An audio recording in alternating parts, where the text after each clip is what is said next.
कोल्हापूर जिल्ह्यातून हद्दपार करण्यात आलेल्या सराईत चोराला त्याच्या साथीदारासह करवीर पोलिसांनी अटक केली आहे। या कारवाईत तब्बल 1,25,000पेक्षा अधिक किमतीची चोरीस गेलेली ऑटो रिक्षा पोलिसांनी जप्त केली आहे। रात्र गस्ती दरम्यान सडोली दुमाला परिसरात ही कारवाई करण्यात आली।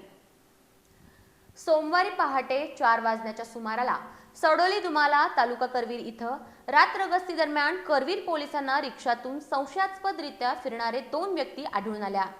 पोलिसांनी त्यांना ताब्यात घेऊन चौकशी केली असता राजा उर्फ रविराज महेश कसबेकर आणि रोहित दिनकर पाटील अशी त्यांची नावं असल्याचे निष्पन्न झालं।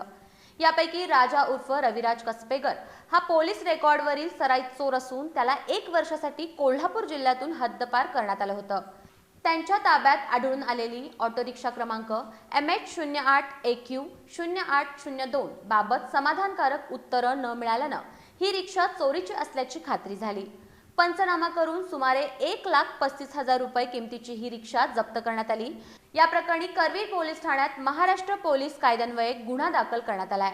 दरम्यान या रिक्षाबाबत राजारामपुरी पोलीस ठाण्यात आधीच चोरीचा गुन्हा दाखल असल्याचं निष्पन्न झाले असून तो गुन्हा उघडकीला आलाय।